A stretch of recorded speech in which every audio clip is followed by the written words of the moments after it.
Prakash, I am not sure आपकी line अभी भी थ्रू है या नहीं, लेकिन जो पॉइंट शैल भी उठा रहे थे कि देखिए इस समय फिर पूरा ट्रांसफॉर्मेशन होता हुआ दिखाई देगा। और आपको याद होगा कि रिलायंस का मैनेजमेंट धीरे धीरे करके इंडिकेट कर रहा था, जब उन्होंने तब मेरे ख्याल में 3-4 साल पहले वो स्टेटमेंट दी थी कि data is the new oil, तब लोगों ने नहीं सोचा था कि कंपनी इस तरह का बड़ा पहल करेगी और एक एंटरप्राइज कंपनी बनने की तरफ एक बहुत बड़ा कदम इन्होंने मेरे ख्याल में उठा लिया है।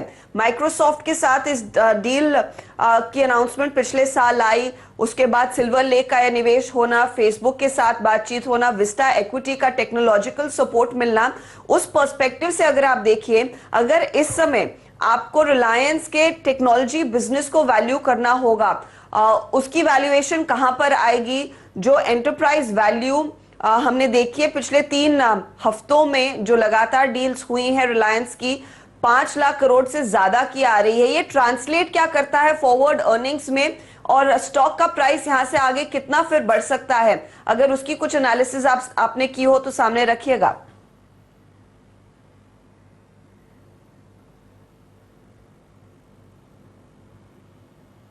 नहीं लगता है प्रकाश से संपर्क टूट गया है। मयूरेश, यही सवाल आपसे रहेगा। Good morning. देखिए एक बड़ी खबर आ रही है और ये एंटरप्राइज वैल्यू जिस तरह से आकी गई है 5 लाख करोड़ से ज्यादा की, ये क्या ट्रांसलेट करता है फ्यूचर अर्निंग्स के पर्सपेक्टिव से रिलायंस इंडस्ट्रीज के लिए, और आप कैसे वैल्यू करेंगे इस पर्टिकुलर बड़ी डील को? स्पेशली एंटरप्राइज बिजनेस के लिए एक बहुत बड़ा मूव रिलायंस इंडस्ट्रीज ने खेला है विस्टा के साथ। बिल्कुल अर्षिता जी, गुड मॉर्निंग अर्षिता जी, गुड मॉर्निंग हेमंत जी। नहीं, जैसे आप कह रही थी, I think data is the new oil. मेरे को लगता है data is the new gold, data is the new platinum.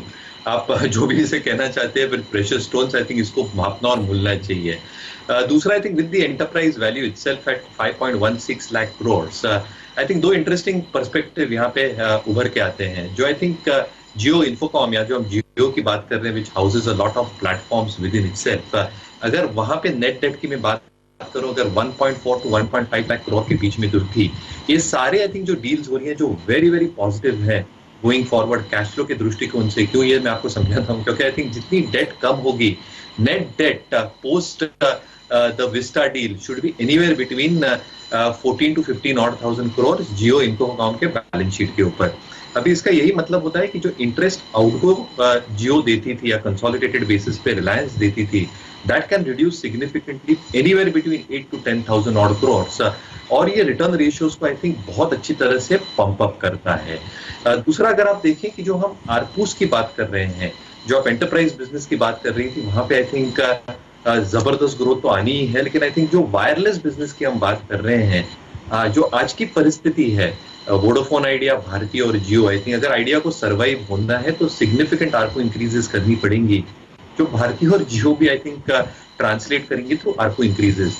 तो एक मान के चलना चाहिए कि anywhere between 175 to 185 odd rupees एक बेस केस हो सकता है आरपू के हिसाब से वायरलेस बिजनेस के लिए। तो कहीं ना कहीं जो एबिटा आएगी from the Jio business itself, और जो जियो की नेट डेट जैसे मैं कह रहा था, I think stand alone basis पे Jio can be EBITDA positive, in fact bottom line positive as well. दूसरा, आई थिंक इसमें मैं फाइबर और टावर एसेट्स की सेल जो हो रही है और एरम को ले ही नहीं रहा हूं, तो अगर मैं कंसोलिडेटेड एबिटा अगर पूरे धंधे की बात करूं, will be close to around 80-85 odd thousand crores by the end of this financial year, and net debt can get reduce अगर सऊदी अरब को और फाइबर इनविट से पैसा आता है अलॉन्ग विद टावर इनविट्स। तो आप सोच सकते हैं कि जितना कैश सरप्लस रिलायंस के बैलेंस शीट पे होगा, जो 6.5 रुपए का डिविडेंड इन्होंने अनाउंस किया है, इससे बहुत ज्यादा आ सकता है।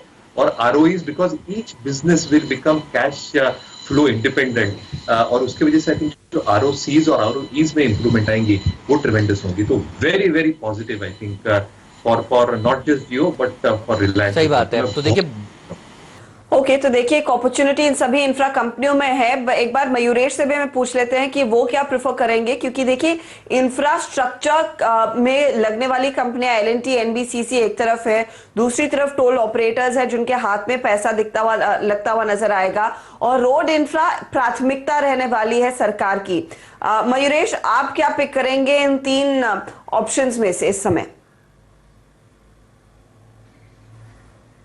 मुझे लगता है आई थिंक जो एंसिलरी एक्टिविटीज है, और आपने एक स्टॉक डिस्कस किया है एस्कॉर्ट्स, आई थिंक वो सिर्फ फार इक्विपमेंट में नहीं है, बट आई थिंक जो कंस्ट्रक्शन एक्टिविटीज होते हैं, जो बैकहो लोडर्स हम कहते हैं, या आई थिंक क्रेन्स हम कहते हैं, ये सारी चीजें भी आई थिंक जरूरी हो जाएगी इंफ्रास्ट्रक्चर इन्वेस्टमेंट्स के लिए। अगर आप रोड और डेवलपमेंट्स की बात करते हैं, जो एंसिलरी डेवलपमेंट्स होते हैं, जो O&M कॉन्ट्रैक्टर्स होते हैं, I think all these players will benefit significantly. तो मुझे लगता है यस, आई थिंक जो थीम गुरु साहब ने अपनी थीम पकड़ी है रोड कंस्ट्रक्शन को लेके, जो अपने ब्रेकिंग न्यूज गुरु साहब है लक्ष्मण रॉय साहब ने, जिन्होंने आई थिंक ये न्यूज लेके आई है, आई थिंक रोड डेवलपर्स शायद एक दो क्वार्टर पे आई थिंक एक थोड़ी मार झेले, क्योंकि आई थिंक जो एग्जीक्यूशन होगा वो शायद टॉप लाइन पे ना दिखे, बट सेकंड हाफ से with all these regulatory developments I think एक मोमेंटम प्ले जरूर देखा जाएगा।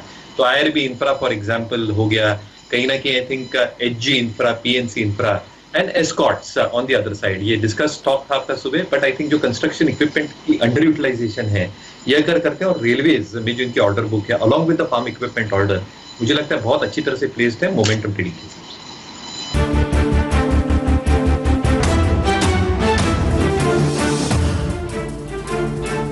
आप देख रहे हैं मुनाफे की तैयारी CNBC आवाज पर। आज मार्केट में बड़े एक्शन की उम्मीद जरूर है।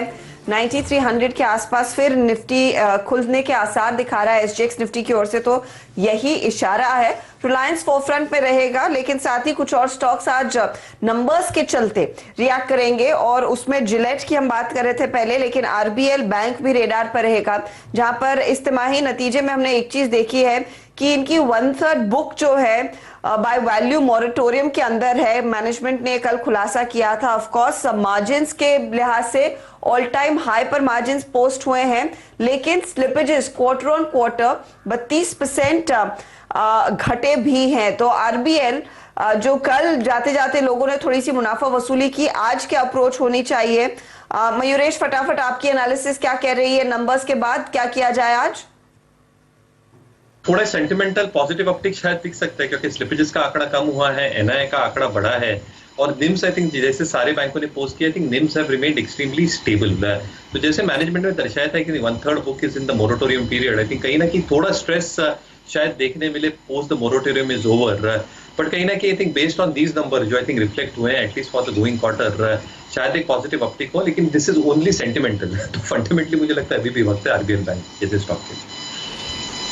ठीक बात है। तो फार्मा शेयरों के ऊपर आपकी नजर होनी चाहिए। फंड के जरिए निवेश करेंगे तो ज्यादा बेहतर होगा वो, क्योंकि फंड जो है वो देखिए बहुत सारे शेयरों में इन्वेस्ट करता है, और बसीन साहब पिछले कई दिनों से कह भी रहे हैं आपसे। लेकिन हिंडाल्को और बाकी के नाल्को वगैरह भी देखिए आज फोकस में रहेगा, क्योंकि जो हिंडाल्को की विदेशी सब्सिडी है देखिए उसके नंबर्स अच्छे आए हैं। पूछते हैं हमारे एक्सपर्ट से कि मयूरेश जी से कि उनको कैसे लगे वो नंबर्स, और मेटल कंपनियों पर क्या राय है। और कल भी हम देख रहे थे कि मेटल कंपनियों ने निचले स्तरों से बहुत स्मार्ट रिकवरी दिखाई थी। मयूरेश जी बताइए कैसे रहे परिणाम?